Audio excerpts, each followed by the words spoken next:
अमेरिकी राष्ट्रपति Donald Trump ने फिलहाल ईरान के खिलाफ सैन्य हमले को रोक दिया है।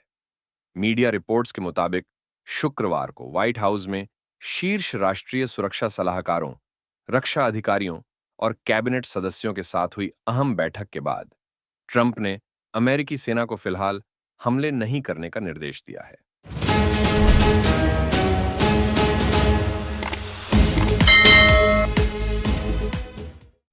यह फैसला ऐसे समय में आया है जब पश्चिमी एशिया में ईरान और अमेरिका के बीच तनाव लगातार बना हुआ है और किसी भी नई सैन्य कार्यवाही से पूरे क्षेत्र में संघर्ष और बढ़ने की आशंका जताई जा रही है। रिपोर्ट के मुताबिक बैठक के दौरान अमेरिकी सैन्य अधिकारियों ने राष्ट्रपति ट्रंप को चेतावनी दी कि अगर ईरान के खिलाफ मौजूदा सैन्य अभियान को और ज्यादा तेज किया गया या तो मध्य पूर्व में तैनात अमेरिकी सेना के पास महत्वपूर्ण एयर डिफेंस हथियारों का भंडार तेजी से कम हो सकता है। अधिकारियों का कहना था कि खास तौर पर पेट्रियट डिफेंस सिस्टम और अन्य वायु रक्षा प्रणालियों का स्टॉक चिंताजनक स्तर पर घट रहा है, जिससे क्षेत्र में मौजूद अमेरिकी सैनिकों और सैन्य ठिकानों की सुरक्षा प्रभावित हो सकती है। Patriot interceptor missile system America की सबसे उन्नत वायु रक्षा प्रणालियों में से एक है। इसका इस्तेमाल बैलिस्टिक मिसाइलों, क्रूज मिसाइलों और ड्रोन को हवा में ही मार गिराने के लिए किया जाता है।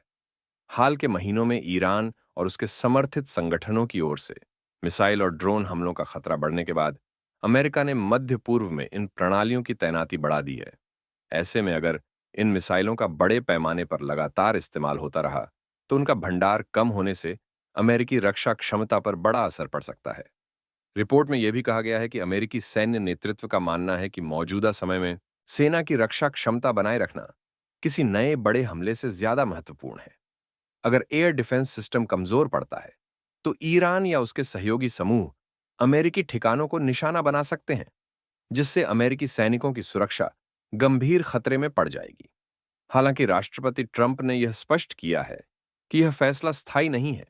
अगर भविष्य में ईरान या उसके समर्थित संगठन अमेरिकी ठिकानों या सैनिकों या सहयोगी देशों पर हमला करते हैं तो अमेरिका सैन्य कार्यवाही का विकल्प फिर से अपना सकता है। फिलहाल प्रशासन की प्राथमिकता क्षेत्र में अमेरिकी सैनिकों की सुरक्षा सुनिश्चित करना और रक्षा संसाधनों को संरक्षित करना है। जानकार मानते हैं कि इसकी एक वजह यह भी है कि ईरान जिस तरीके से लगातार मिडिल ईस्ट में अमेरिकी सैन्य ठिकानों पर हमले कर रहा है, उससे फेडरल डिफेंस सिस्टम की भारी कमी पड़ गई है, क्योंकि सिस्टम लगातार बिजी चल रहे हैं, एक के बाद एक सिस्टम फायर किए जा रहे हैं, जिससे उनकी कमी पड़ रही है। माना जा रहा है कि ईरान इसके बाद और ज्यादा आक्रामक रुख अपना सकता है।